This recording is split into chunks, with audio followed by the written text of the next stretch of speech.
When do I need to be, chicken scratch hand right here. What do I need to be financially prepared to buy a home? What do I need to be financially prepared to buy a home? There's a couple of schools of thought on this.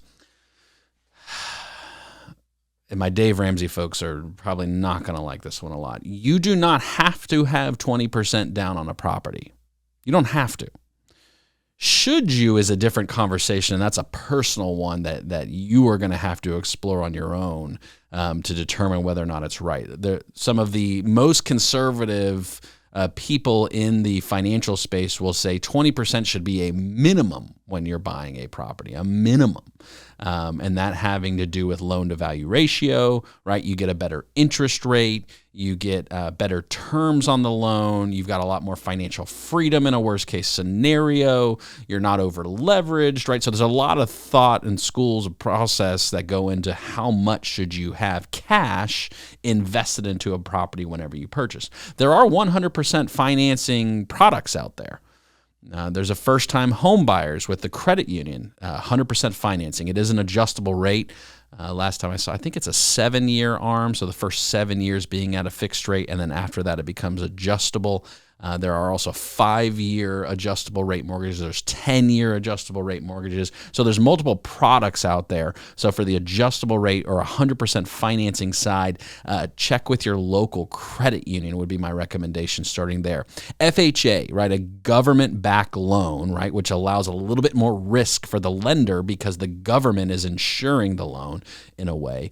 So there are multiple products out there, and then everything in between from 100% to straight cash, right? So really up to you personally where you got to be at. Now, one thing I would focus on that does matter, and it's a big indicator of what type of loan product and where you're going to land with your interest rate, your credit score. It's very important. It's something that we can disagree till the cows come home on the metric and the formula used for a credit score, but at the end of the day, it is what every lender is going to use is your credit score when determining whether or not they are going to lend money to you.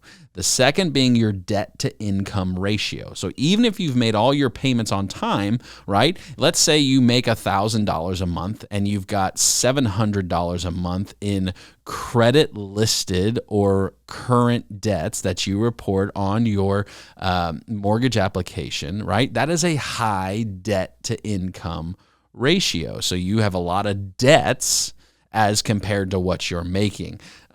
So what you make, right, versus the amount of money you have in debts, car payments, student loans, credit card bills, other types of personal loans, maybe anything else, medical bills that are reported at this point, right? So there's a lot of factors when we talk about your debt to income ratio, but credit score and debt to income ratio and cash on hand. If I'm thinking of the top 3 things, debt to income ratio, credit score, and cash on hand. Those will be the 3 things that really determine whether or not you're financially sound to purchase a property in your marketplace. Get with a local mortgage broker, right? Mortgage lender, mortgage officer, loan officer. There's a lot of different names for them, and they have different things that they can and can't do and what they can and can't offer you.